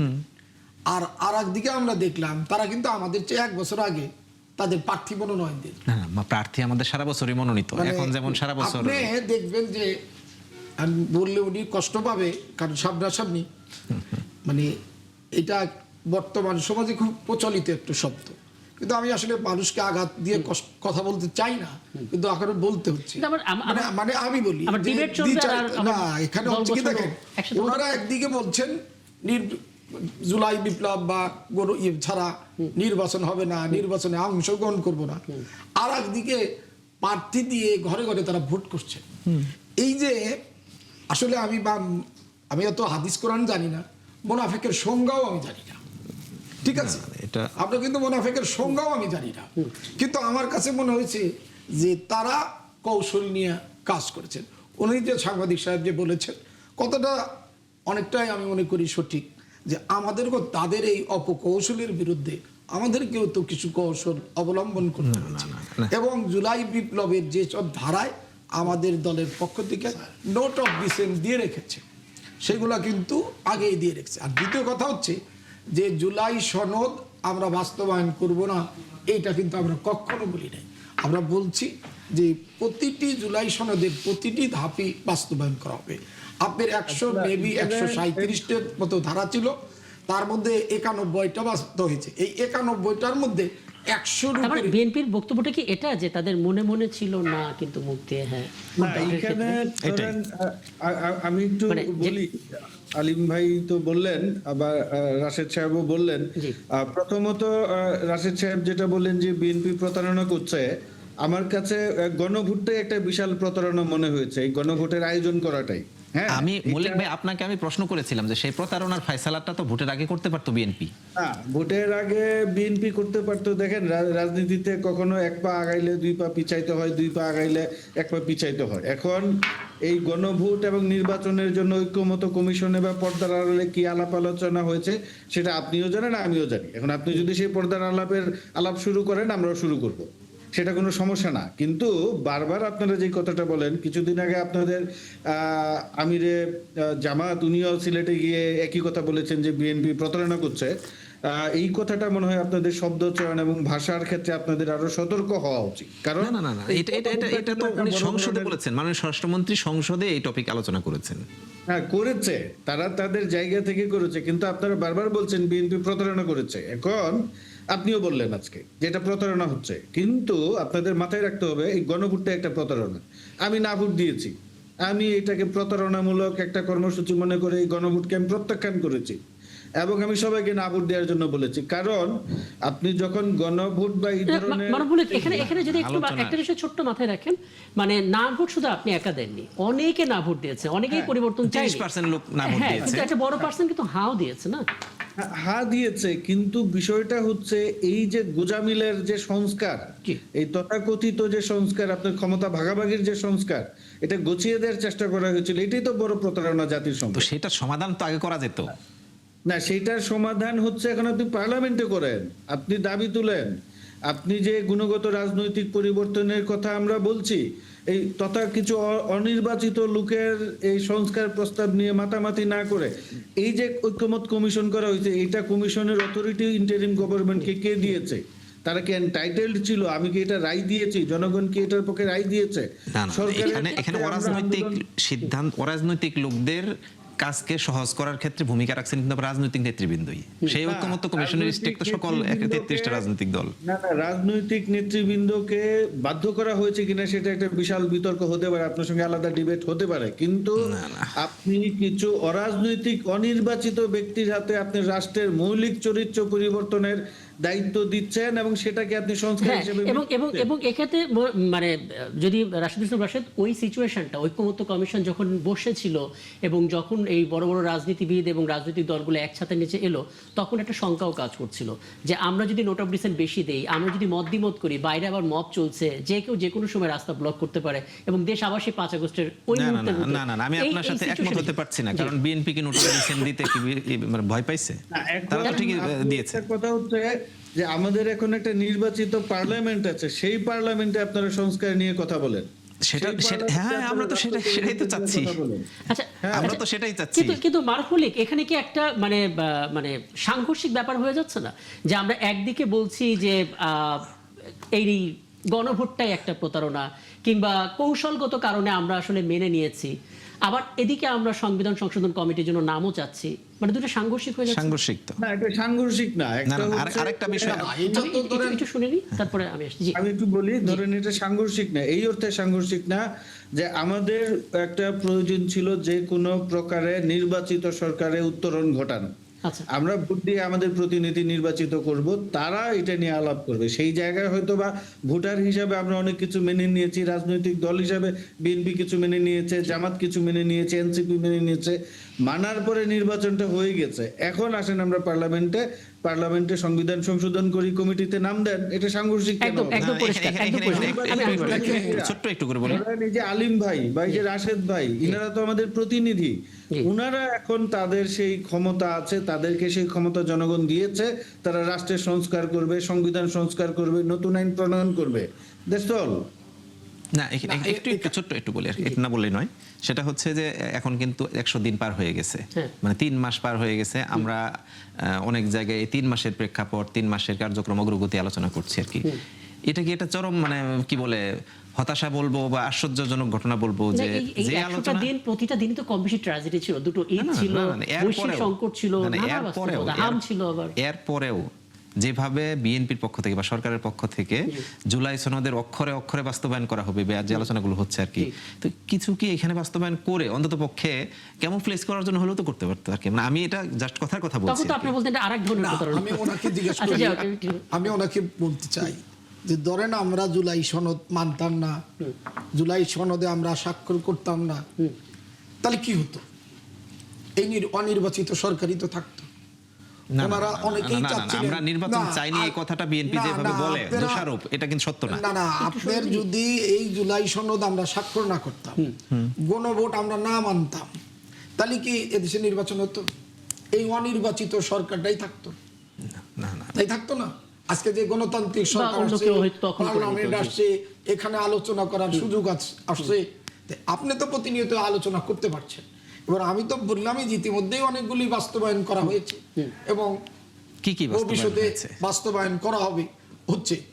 আর জুলাই আপনি যারা বলতেছেন যে জুলাই সনদ, শুধু জুলাই সনদের যে বিষয়গুলো শুধু বললেই হবে? জুলাই সনদের অনুভূতিটাকে, যা আমরা যে সামাজিক পরিবর্তন চাই, রাজনীতির গুণগত মান পরিবর্তন চাই, দুর্নীতিমুক্ত সমাজ চাই, এগুলির পরিবর্তনের জন্য তো আমাদের সরকার ইতিমধ্যেই পদক্ষেপ নিচ্ছে। এবং এই যে আপনি বললেন আমাদের সরকার তো উদার, যে আপনারা জ্বালানি খনিজ সম্পদের সমস্যা নিয়ে কথা বলছেন, আমাদের প্রধানমন্ত্রী কিন্তু তাৎক্ষণিকভাবে আপনাদের আহ্বানে সাড়া দিয়ে কমিটি গঠন করে দিয়েছে।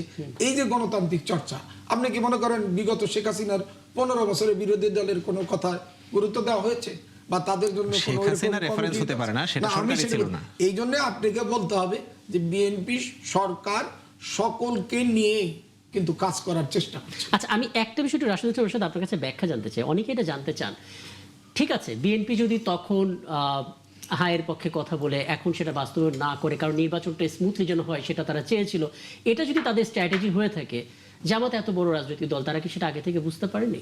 কেন বুঝতে পারবে কেমনে? এটা তো তারা বলে নাই কখনো কাউকে। না না, মানে জামাতেরও নিশ্চয় একটা কৌশল আছে, জামাত ইসলামী কি কৌশল? তারা আবার এনসিপির মতো তরুণ রাজনৈতিক দল, তাদের সঙ্গে তারা একাত্ম হয়েছে, তাদের আপনার ব্যাকআপ প্ল্যান থাকবে না যে বিএনপি যদি নায়ের পক্ষে কাজটাই করে, অর্থাৎ হ্যাঁ ভোটের বাস্তবায়ন না করে, আমরা আসলে বিরোধী দল নিয়ে আসলে কি করব? না, না, না, না, আমাদের কি strategy আশ্চর্য, কি হবে? এটা তো- যেমন ছায়া সরকারের কথা বলা হচ্ছিল, ছায়া মন্ত্রিসভা তৈরি করা হবে, সেটা এখনো তৈরি হয়নি। না না না, এখানে মাননীয় প্রধানমন্ত্রী তারেক রহমান যখন লন্ডন থেকে ফিরলেন, তার আগ পর্যন্ত প্রেক্ষাপট ছিল একরকম, যে বিএনপি নায়ের পক্ষে ক্যাম্পেইন করেছে। উনি আসার পর উনি নিজেই হায়ের পক্ষে ক্যাম্পেইন করেন, আর উনি যখন হা বলে ফেলছেন, একযোগে সারা দেশে হায়ের পক্ষে ক্যাম্পেইন শুরু করে দিল বিএনপি। তো এটাকে আপনি কি মানে তখনই আপনি ভেবে নেবেন যে বিএনপি প্রতারণা করছে কি ইত্যাদি? নো, আমরা এটা কেন ভাববো? বিএনপিকে আমরা ট্রাস্ট করেছি, একটা রাজনৈতিক দলের কি বলে মূল্যবোধকে আমরা গুরুত্ব দিব না? একজন দলের প্রধান, সেকেন্ড প্রধান তখন তিনি, আমরা গুরুত্ব দিয়েছি তখন। সেই সময় এখন আমি তো বললাম যে জুলাই সনদে 137টা মতো ধারা আছে, ইতিমধ্যেই কিন্তু তার অনেক ধারা বাস্তবায়ন কি কি হয়েছে। বাস্তবায়ন হয়েছে সেটা ঠিক দেখতে আছে? চাই। আর যেগুলো আছে সামনে সেগুলি হবে। দুর্নীতি, মানবাধিকার হ্যাঁ, কমিশন নিয়ে একটু হ্যাঁ, প্রশ্ন অনেক উঠেছে। কিছু বাস্তবায়ন তো হয়নি, ল্যাপস হয়ে গেছে অনেকগুলা। না, না, এখানে না না না, এখানে অস্থির হয়ে 19টি গেছে। ধারা ল্যাপস হয়ে গেছে। এই আপনার কয় দিনের মধ্যে জি। মাত্র মেবি 12 তারিখে অধিবেশন শুরু হয়েছে, 17 তারিখ 17 তারিখে অধিবেশন শুরু হয়েছে, আপনার 29 তারিখের মধ্যে 91টা ধারা কিন্তু গভর্নমেন্ট বাস্তবায়ন করেছে। এই 91টা ধারার মধ্যে কিন্তু আপনার প্রায় 100-র উপরে ধারা চলে আসছে, কোনটা? আর যেগুলো বাকি আছে না, না, সেগুলো কি কিন্তু বলছেন? সামনে হবে। না না না, কি আসলে এগুলো দীর্ঘক্ষণ আলোচনার বিষয়, এবং আমি আসলে এই পয়েন্টটাতে আসার চেষ্টা করছিলাম যে রাজনীতির কি গুণগত পরিবর্তন হলো, তাতে আমরা সেই কমিটমেন্টের মধ্যে আছি, এখন জনগণ আসলে সেই অপেক্ষাটা করবে। অনেক ধন্যবাদ মারুফ মল্লিক, আপনি অনেক লম্বা সময় ছিলেন, এবং নিশ্চয়ই সামনে কোনো আয়োজন আবারও আপনাকে পাবো। ধন্যবাদ আমাদেরকে সময়টা দেওয়ার জন্য। আমরা আরও একটা বিষয় নিয়ে কথা বলতে চাই। আজকে স্বরাষ্ট্রমন্ত্রী একটা বক্তব্য দিয়েছেন, আজকে বলতে যেহেতু রাত 12টা বেজে গেছে, গতকাল পার্লামেন্টে তিনি বলেছেন যে সামাজিক যোগাযোগ মাধ্যম এবং সাইবার স্পেসে গুজব, অপতথ্য, মানহানিকর এবং কৃত্রিম বুদ্ধিমত্তা ব্যবহার করে যে বিভ্রান্তিকর কন্টেন্টের বিস্তার করা হচ্ছে, সেটাকে দমন করার জন্য মেটার সঙ্গে নেগোসিয়েশন বাড়াবে। আমরা একটু আলাপ করতে চাই, আমাদের সঙ্গে ঠিক এই মুহূর্তে যুক্ত হচ্ছেন সাইবার নিরাপত্তা বিশেষজ্ঞ তানভীর হাসান জোহা। এবং তানভীর হাসান জোহা, আপনাকে আমন্ত্রণ জানাচ্ছি, এবং বলে রাখি ঠিক এই মুহূর্তে আমার সঙ্গে স্টুডিওতে আছেন বিএনপি দলীয় সংসদ সদস্য আমিনুল ইসলাম খান, এবং আছেন জামাত ইসলামীর দলীয় সংসদ সদস্য মোহাম্মদ রাশেদুল ইসলাম রাশেদ। এই আলোচনার ফাঁকে হয়তো তারাও আপনার কাছে কিছু জানতে চাইতে পারেন।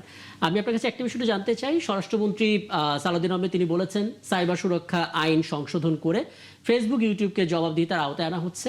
ঠিক যেমন আসলে প্রতিবেশী দেশ ভারতের কথাগুলো ফেসবুক, ইউটিউব শুনছে, আমাদের কথাও যেন তারা শোনে, এ কারণে সাইবার সুরক্ষা অধ্যাদেশ বা আইন সেটা সংশোধন করা হচ্ছে। আপনার সঙ্গে ইস্যু নিয়ে আমার বহুবার কথা হয়েছে, 4টা পয়েন্টে গিয়ে আটকে গেছি।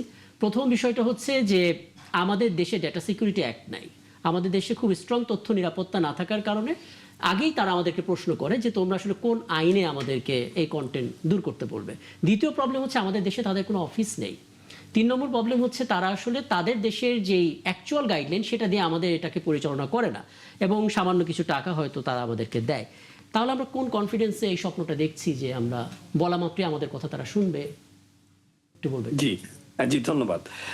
আসলে আমি যে বিষয়টি বলতে চাই, পূর্ববর্তী সরকার অর্থাৎ হচ্ছে আমাদের ইন্টারিম গভর্নমেন্ট যখন ছিল, তখন থেকে আসলে ফেসবুকের মেটার সাথে যোগাযোগের বিষয়ে আমি সম্পৃক্ত ছিলাম, এবং এখনো পর্যন্ত আমাদের নতুন সরকার আসার পর আমরা সেই মেটার সিঙ্গাপুর এবং নেপালের যে অফিসটি আছে সেখানে আমরা যোগাযোগ করেছি সরকারি পর্যায়ে, বিভিন্ন অনানুষ্ঠানিক এবং আনুষ্ঠানিক দুই পক্ষ থেকে আমি সেখানে উপস্থিত ছিলাম, এবং সেখানে আমাদের কিছু মত বিনিময় করেছি। প্রথমত যে জিনিসটা হচ্ছে আমাদের করা লাগবে হচ্ছে ফ্রেমওয়ার্কটা আগে করার পর পরবর্তীতে সম্পূরক যে আইনগুলো আছে এবং ইউরোপিয়ান স্ট্যান্ডার্ডের বেশ কিছু জিনিসগুলো আছে, জিডিপিআর থেকে শুরু করে তথ্যের নিরাপত্তা, এবং সর্বোপরি তারা সবচাইতে যে জিনিসটি বেশি গুরুত্ব দেয় সেটা হচ্ছে গুড গভর্নেন্স। এখন একটি বিষয় আমরা ইন্টারিম গভর্নমেন্টের সময় একটি জিনিস আমরা ফেস করেছিলাম, যেহেতু আমরা নির্বাচিত সরকার সেখানে ছিল না, এটা কিন্তু ফেসবুকের একটা বড় কনসার্ন ছিল। তো সেখান থেকে আমি বলতে চাই, শতভাগ কনফিডেন্সলি বলতে চাই যে সেই সমস্যাটা এখন বর্তমানে নেই, আমরা এখন নির্বাচিত সরকার।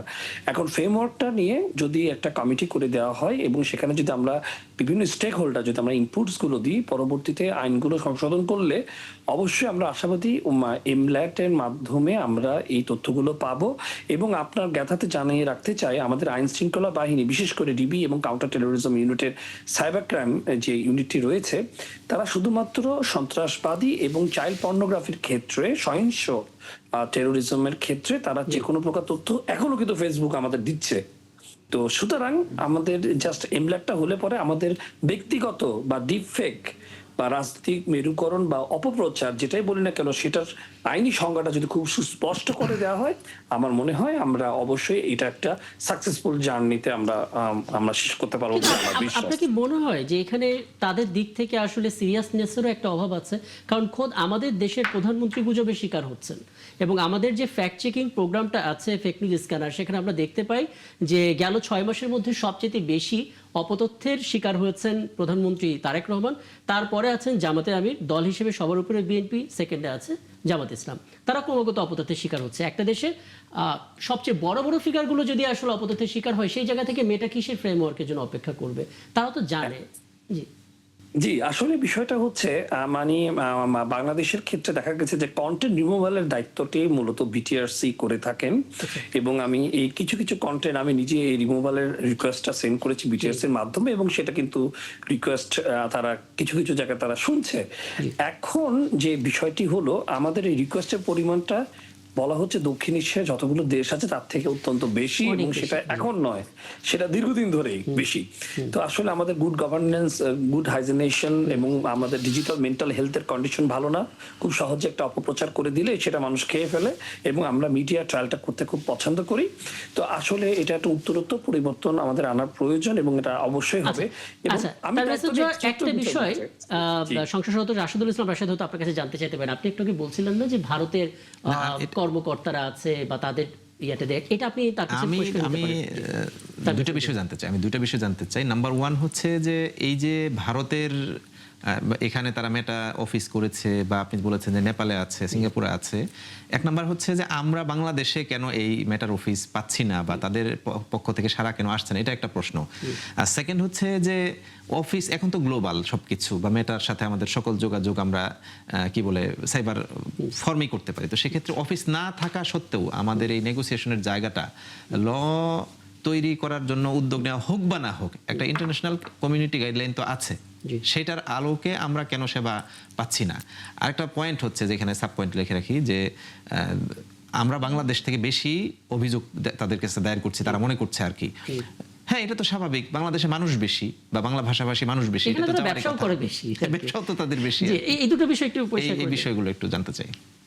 আচ্ছা, জি, ধন্যবাদ।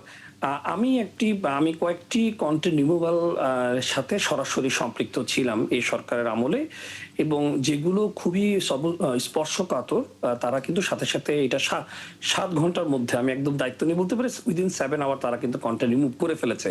এখানে কিন্তু লোকাল অফিসের কিন্তু কোনো উপযোগিতা ছিল না, এটা বিটিআরসি কিন্তু উদ্যোগ নিয়ে সেটা করে ফেলেছে। ডিসক্লোজার একটা আছে, যেটা ডিবি কাউন্টার টেরোরিজম এবং ডিবি বাংলাদেশ পুলিশ করে থাকে, যে এটা পেজের অ্যাডমিন রিলেটেড যে সকল ইনফরমেশন দরকার, সেই ইনফরমেশনগুলো তারা আসলে একটা ল এনফোর্সমেন্ট টিমের জন্য একটা ফর্ম আছে, সে ফর্মটাতে তারা পূরণ করে দিলে পরে তারা তখন যাচাই বাছাই সাপেক্ষে ফ্রিডম অফ স্পিচের ইস্যু না থাকলে পরে তখন তারা কিন্তু পূর্ণাঙ্গ তথ্য দিয়ে থাকে, এখনো দিচ্ছে, আপনারা এটার খোঁজ নিয়ে দেখতে পারেন। কিন্তু যে বিষয়টা হচ্ছে, এটা একটা ইররেগুলারিটি, আমাদের একটা অনিশ্চয়তা আছে, কোন কোন ক্ষেত্রে তারা উত্তর করে আর কোন কোন ক্ষেত্রে তারা উত্তর করবে না, এটার একটা অনিশ্চয়তা আছে। সেটাকে আসলে হ্যাঁ, এটা তাদের ইচ্ছা নয়, এটা তাদের প্রেসক্রাইব হচ্ছে চাইল্ড পর্নোগ্রাফি অথবা টেরোরিজম ছাড়া তারা অন্য কোনো ব্যক্তিগত ইস্যুতে তাদের কমিউনিটি স্ট্যান্ডার্ড এবং বটে যদি না ধরে, তাদের বটটা কিন্তু কোনো মানে নুডিটি বা আন্ডারগার্মেন্টস এগুলো রিড করতে পারে না। কিছু সমস্যা আছে, ব্লার আছে, এইগুলো একটু চ্যালেঞ্জ কিন্তু ফেসবুকের আছে। তো এটা হচ্ছে একটা ব্যাপার। এখন আমি যদি একটুখানি সংক্ষেপে বলতে চাই, যে ওনাদের সাথে আমি একাধিক মিটিংয়ে দেখেছি, তারা একটা আইনের ব্যাপারে তারা কিছু ক্ল্যারিটি চেয়েছে। এর মধ্যে একটা মেজর ইস্যু ছিল অনির্বাচিত সরকার, আমি গত সরকারের সময় আমি এটা পেয়েছি। আশা করি, আমি ইনশাল্লাহ আমি মনে করি এবার যদি সরকার বিল পাস করে ফেলে, আমার মনে হয় না খুব একটা বড় বাধা হয়ে দাঁড়াবে। আরেকটি বিষয় আমি একটু বলে আমার বক্তব্যটা শেষ করতে চাই। আমাদের সাইবার ক্রাইম ইউনিট কিন্তু মোটেও কখনো কোনোদিনও তারা কিন্তু শক্তিশালী হবে না যদি আমরা cross border judiciary system implement না করতে পারি। কখনো এরকম ম্যানুয়ালি ট্রেস আউট করে এই জুডিশিয়ারি প্রসেসটা ট্রায়াল করা সম্ভব নয়। আমাদেরকে স্ট্যান্ডার্ড প্র্যাকটিস করতেই হবে। একটা প্রশ্ন করেছিলাম যে একটা অফিস কেন আমরা এত বড় কমিউনিটি হওয়া এটা যদি ছোট সত্ত্বেও করে পাচ্ছি একটু না? বলতেন, জি, যে আমরা অফিস জি হ্যাঁ, আসলে যে বিষয়টা হচ্ছে, ওনারা একজন বাংলাদেশি একজন কর্মকর্তাকে তারা নিয়োগ করেছিলেন। হ্যাঁ, আপনি হয়তো জানেন আমাদের একজন নিয়োগকর্তা আছেন, শাহবাজ রশিদ দিয়া। সেটাও তো ইন্ডিয়াতেই নাকি? না না না, আমাদের না উনি না না, বাংলাদেশে মানে আছেন। ইন্ডিয়ান অফিসে নিযুক্ত নাকি? না নিজের, উনি বাংলাদেশকে রিপ্রেজেন্ট করছে এবং বাংলাদেশে উনি অনলাইনে আসলে মূলত অফিস করে। আমি যতটুকু অসমর্থিত বা সমর্থিত যেটাই বলেন না, যে সূত্রে শুনতে পেরেছি। তবে যে বিষয়টা হলো, ল এনফোর্সমেন্ট রিলেটেড প্রবলেমগুলো তারা আসলে সলভ করতে পারছে বিধায় তারা এখানে অফিস তারা করার প্রয়োজন বোধ করছে না। এবং আমি কিন্তু সত্যি করে বলছি, আমি যতটুকু জানতে পেরেছি আমার জ্ঞানতে, যে কোনো রকমের এমার্জেন্সি রেসপন্স কিন্তু ফেসবুক করছে বাংলাদেশ পুলিশের কাছে, এটা অস্বীকার করলে হবে না। হ্যাঁ, এবং এটা আমি তবে শুনেছি সংখ্যা যে খুবই এরকমটাও বলা হয় যে অফিসের কি দরকার, যেহেতু আমরা রিমোটলি ব্যাপারটা সলভ করতে পারছি। কারণ ভারতে যখন অফিসটা দেওয়া হচ্ছিল তখন আসলে এআই সহ টেকনোলজি এতটা মানে প্রপার স্মুথ ছিল না। আমি সবশেষে একটু আমিনুল ইসলাম খান একটা বিষয়টা জানতে চাই, মানে দুই ধরনের সমস্যা তো আছে। এক হচ্ছে আমাদের দিক থেকে মেটার সাথে কথা বলে সেই নেগেটিভ মানহানিকর কন্টেন্টগুলোকে নামিয়ে দেওয়া, আর একটা হচ্ছে আমাদের দেশের ভেতরে এমন ইকোসিস্টেম তৈরি করা যাতে করে কেউ আসলে মানহানি করার জন্য সাইবার স্পেসটা ব্যবহার না করে।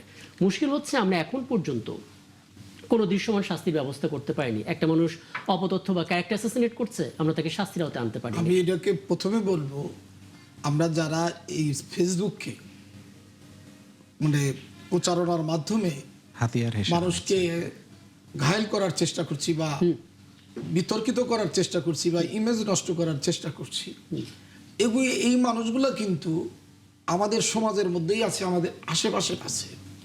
এবং আমরা কিন্তু দলীয়, বিশেষ করে কিন্তু দলীয় একটা দল আর একটা দলকে ঘায়েল করার জন্যই কিন্তু এই অপপ্রচারগুলো চালাচ্ছে। তা আমি এই জন্যই আমি বললাম যে আমরা বারবার জুলাই বিপ্লবের কথা বলি, যে নতুন রাজনীতি, কিন্তু আমাদের চেতনার তো পরিবর্তন হয় নাই। আমরা যে কৌশলে, বিশেষ করে বিএনপিকে যেভাবে ঘায়েল করার জন্য এই যে মিথ্যা বিভ্রান্তমূলক বট আইডি ব্যবহার করে যে ধরনের অপপ্রচারগুলো চালানো হয়, এটা তো সেই আওয়ামী লীগ আমলেরই কায়দা। আওয়ামী লীগ যে ধরনের কাজ করছে আজকে তারাই কিন্তু সেটা করছে। কিন্তু আমরা তো এই জুলাই বিপ্লবের পরবর্তী সময়ে আমরা সবার কাছ থেকেই কিন্তু গ্রহণযোগ্য নতুন রাজনীতি, নতুন চিন্তাভাবনার প্রত্যাশা করেছিলাম, কিন্তু সেইটা কিন্তু হয় নাই। আমি বলবো যে আমাদের আশেপাশেই আছে। আপনি যদি কন্টেন্টগুলো দেখেন, দেখবেন যে শুধু বিএনপিকেই ঘায়েল করার জন্য, না, বিএনপিকে ঘায়েল করার জন্য করা হচ্ছে। বিএনপি আসলে বিএনপিকেই ঘায়েল করার তাদের দিক থেকে কোনো ব্যবস্থা নিয়ে কোনো শাস্তি কার্যকর করতে পেরেছে। তারা করছে, আমরা কিন্তু সেটাও অনুধাবন করতে পারি, কিন্তু আমরা সেটা তাদেরকে বলতে পারছি না। কিন্তু তাদেরও কিন্তু উচিত যে এই ধরনের কালচার আমরা যদি অব্যাহত রাখি, তাহলে কিন্তু আমাদের যে রাজনৈতিক সংঘাত কমার চেয়ে আবার আস্তে আস্তে কিন্তু এটার কারণেই কিন্তু আবার সংঘাতের দিকে যাইতে পারে। একদম, আমরা আলাপটা শেষ করি। যেহেতু সুরক্ষা আইনে একটু সংশোধন আসছে, সবারই অন্তত সবার প্রতি সম্মান রেখে সত্য জিনিসটা তুলে ধরা উচিত।